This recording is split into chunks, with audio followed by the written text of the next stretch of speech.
Tanggal 21 Desember, hari ke-356. Refleksi dan penyembahan.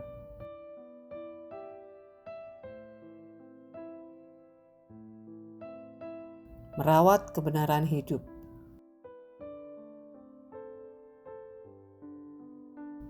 Keteraturan dalam memeriksa hati adalah cara Tuhan menjaga kebenaran tetap murni.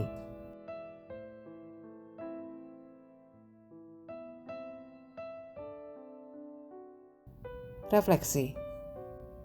Bacaan gemas Anda minggu ini membawa Anda memasuki surat-surat umum, yaitu surat-surat yang tidak ditujukan kepada satu jemaat atau individu tertentu, melainkan kepada komunitas orang percaya secara luas. Berbeda dengan surat-surat Paulus yang biasanya langsung menyebutkan penerima di bagian awal, surat-surat umum dinamai berdasarkan penulisnya, Yakobus, Petrus, dan Yohanes. Meskipun ditulis dalam konteks yang berbeda-beda, surat-surat ini memiliki benang merah yang kuat, menjaga iman tetap murni di tengah tekanan, penderitaan, dan penyesatan. Untuk membantu Anda menata pemahaman, perhatikan 6 tema utama berikut yang menjadi pintu masuk bagi masing-masing kitab. Yakobus, ujian iman. Bagaimana mengenali iman yang sejati melalui kehidupan yang taat dan konsisten. 1 Petrus, penderitaan yang bermakna. Bagaimana memaknai penderitaan tanpa kehilangan pengharapan. 2 Petrus, racun di tengah jemaat. Bagaimana waspada terhadap ajaran dan guru palsu. 1 Yohanes, cermin persekutuan. Bagaimana menilai keaslian hubungan Anda dengan Allah. 2 Yohanes, menutup pintu dengan hikmat. Bagaimana bersikap tegas terhadap kesesatan. 3 Yohanes, membuka pintu dengan kasih.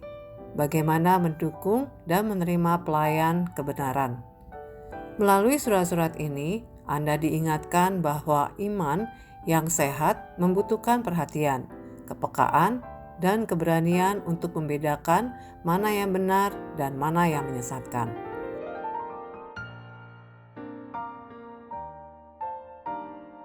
Adorasi. Surat-surat umum mengajak Anda untuk tidak menjauh dari Allah, justru pada saat-saat sulit, melainkan semakin mendekat dan mencari Dia.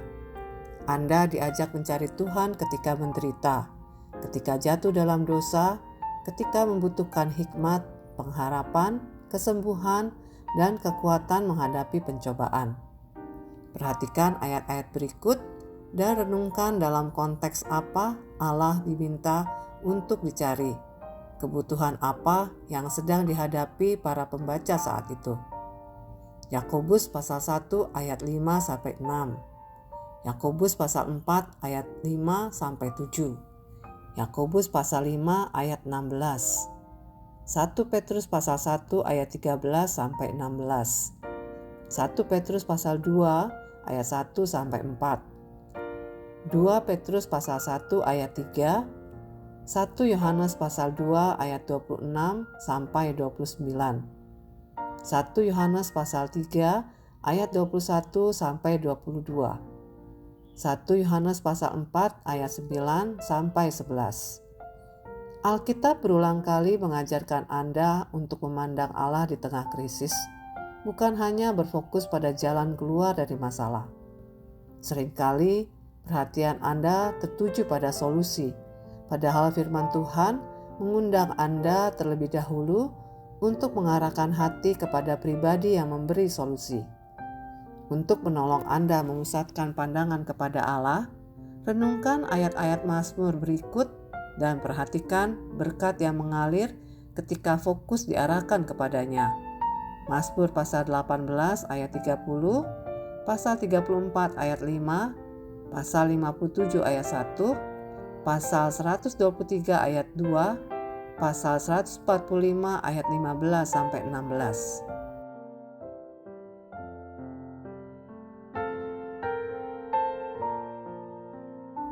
Aplikasi.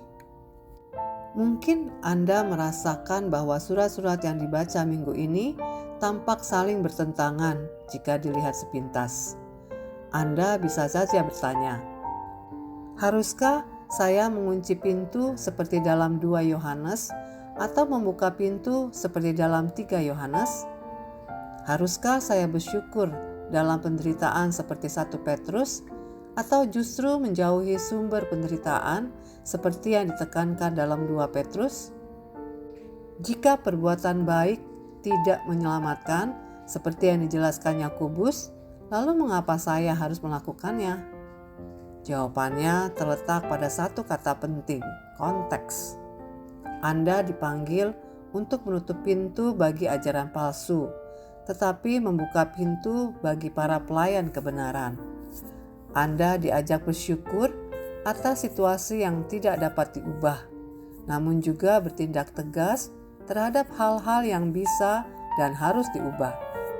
Anda diingatkan bahwa perbuatan baik tidak menyelamatkan Anda, tetapi Anda diselamatkan untuk melakukan perbuatan baik. Ambillah satu surat yang Anda baca minggu ini dan jadikan isinya sebagai kompas hidup Anda untuk hari-hari ke depan. Jangan berhenti pada pengetahuan tentang kebenaran. Izinkan kebenaran itu membentuk cara Anda hidup dan melangkah setiap hari.